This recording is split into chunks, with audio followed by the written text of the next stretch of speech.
Hi, I'm Mark. This is my October review for Cancer Sun sign and Cancer rising. This month we have 4 planets turning direct, and we have some different configuration aspect patterns. So it's a very positive month. But we start off with Mercury retrograde in your 4th house. Now, when Mercury's retrograde, the energy turns inward. So you need to look at the 4th house issues. You need to look at your long-term future and your plan and see if you're still on track on your intended course. If not, you need to rethink and you need to look and see what you have to do to get yourself back on track. It's a very intense start to the month because on the 1st, Venus makes a sextile to Pluto. Venus is in your 5th house of love, so love is definitely in the air. And Pluto in the 7th house means you could start a new relationship under this aspect. Or you could redefine your existing relationship. Then on the 1st we also have the start of an aspect pattern called a kite. Now this runs from the 1st to the 4th and is centred on an opposition, grand trine and 2 sextiles. And we had a grand trine last month. This time we have another grand trine. This one is pointed to the sun. All aspects point to the sun, so the sun is the key figure, and that sun is in your 4th house. So again, this puts a lot of energy, a lot of dynamism into the home area, into you and your past and your future. The 4th house is about the past and what we've learned from the past and what we can take forward into the future. It's about long-term planning for the future. It's also about our security and what we need to keep us secure. So there'll be a lot of energy, a lot of focus on these for the first couple of weeks of the month.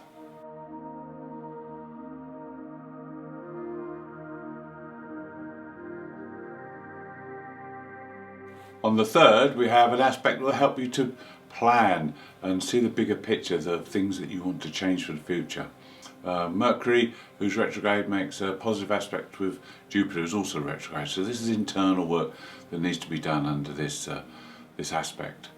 Then on the 5th, we have a fantastic aspect which will bring lots of energy. This is a conjunction between the Sun and Mars. Now these two work very well together. This is again in your home area. This is a good time to put physical energy into something. If there's a project you have at home or connected with the home that you want to complete, then you have 6 days of this very intense physical energy that you can use.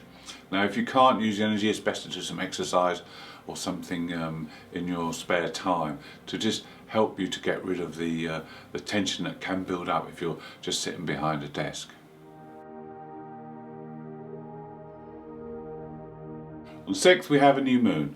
Now the new moon is in Libra, but it's still going to be very advantageous to you Cancerians because it's in the 4th house, which is the house of Cancer, and the moon rules Cancer. So here we have a direct link. Now the new moon in Libra is about getting balance, about equilibrium. If you've lost balance, if you're out of balance, then you need to restore that now. And then in the 4th house, it's about setting long-term goals for the future. It's about reorganisation.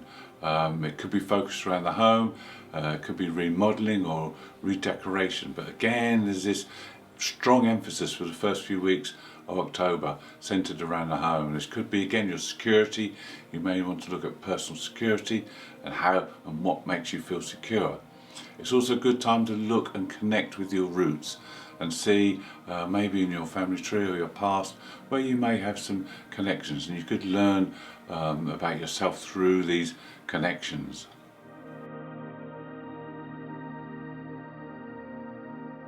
On the 6th, Pluto moves direct. Now Pluto's in your 7th house of relationships, so things will become more apparent, more out in the open now, and you can work with them and make some changes and transformations. Then on the 9th, there's a triple conjunction when Mercury joins the Sun and Mars in their conjunction. And this is good because it will allow you, because Mercury's retrograde, to look at things, look at your energy levels, see where you've been wasting energy, especially around the home area. Could be that you can do things in a much more efficient way. And also with the Sun, it's a good time to look at your inner light and see where you can shine, see where you can make the most of your talents around that home area and put things to better use. Then on the same day, there's an aspect from Venus. She conjuncts the Moon South Node. Now, this is in your 6th house because it could be repetitive behaviour patterns that resurface that you thought you'd got rid of. This could be to do with your daily routines, your diet, exercise. You could slip back into old habits at this time.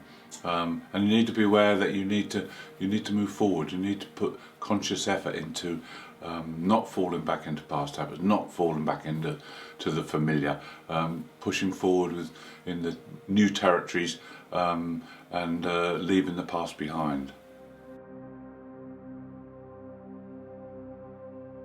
Saturn turns direct on the 11th, and this will help to guide and steer you in the right direction on your current path.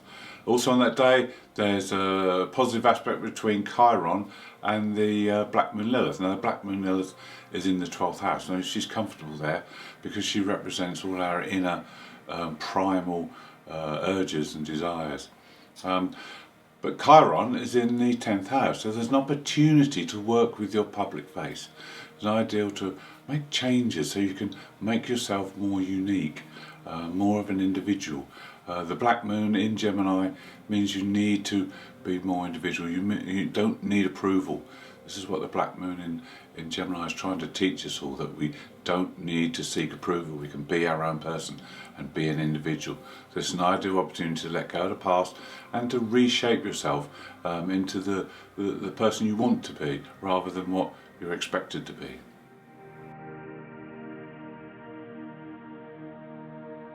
On the 13th, Venus makes a positive aspect to Saturn. Now Venus is in the 6th house, so it's a good opportunity to look at your obligations to yourself, whether it be your diet, your health, your exercise, and then you can make adjustments, you can reorganise things to get the best out of it. Then on the 15th, there's a positive aspect. Very positive aspect. This is a trine between the Sun and Jupiter, and this is probably one of the best aspects you can have. Now Jupiter's in your 8th house of shared resources and money that comes in from outside sources, so there could be some good news in this area. Also around the home area, as the Sun is in the 4th house. Between the 14th and 17th we have what we would call a mystic rectangle. This is an aspect pattern that involves two oppositions, and the oppositions are from Venus to the Black Moon and from Mercury to Chiron. And then these are supported by 2 sextiles and 2 trines. So it looks a bit like an envelope shape. Now, what happens with this? Well, the oppositions are negated by the harmonious aspects that surround them. So this is a good time to make use of your talents and your skills, and this could be in the work area, this could be for your career, or it could be centered around the home area, but there'll be some unconscious desire to use these talents and use them well. Now the thing is not to put too much emphasis during this period on one area. You need to keep balance with all areas of life so that the energies don't get disrupted.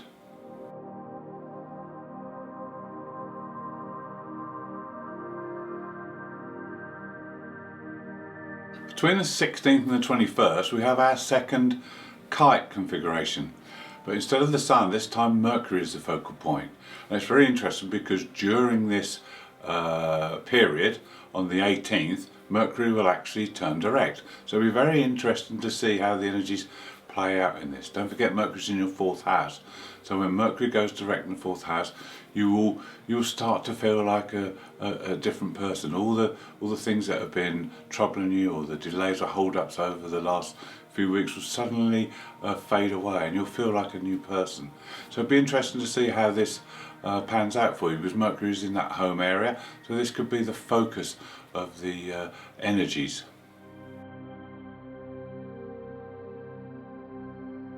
On the 17th we have one of those aspects which is quite challenging. It's the Sun making a square to Pluto. Pluto's in your 7th house. This is a time to examine and purge yourself of any negative behaviour patterns that you've developed over the years, especially where relationships are concerned, and then get rid of them so that you can bring in new ways of behaving that are more in keeping with who you are now. Then on the 18th we have Mercury direct. We also have Jupiter direct, and Jupiter immediately makes an aspect to Mars. So these two together brings high energy. This is good for business and commerce. This is good for decision making. You'll feel confident and buoyant, and it's good for immersing yourself in a project. Opportunities and change could be in the air on the 20th as we have a full moon.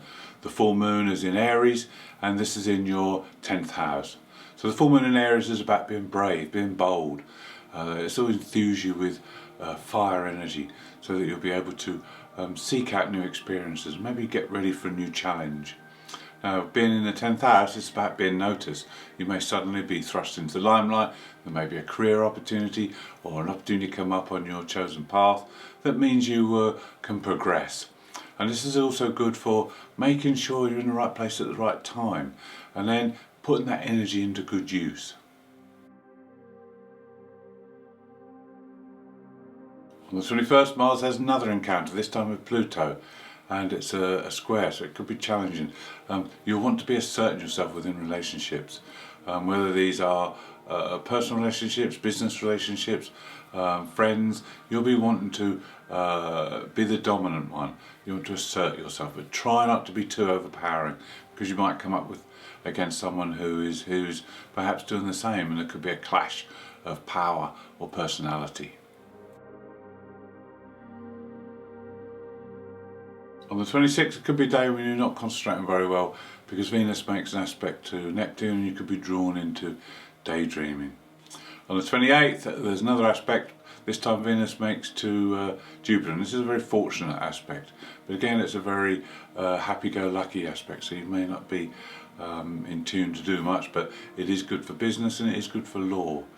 Then on the 29th, the last aspect of the month, is a square between the Sun and Saturn. Now, the Sun is now in your 5th house, so there could be some limitations put on you. These limitations could be from a lover or from children, or it could be a blockage on your creativity. But what Saturn may do is point out a weakness that you need to work on going forward in the future. Thank you for watching. I hope you've enjoyed this month's review. If you'd like to see more, please subscribe. If you'd like to leave me a message, I'd love to hear from you.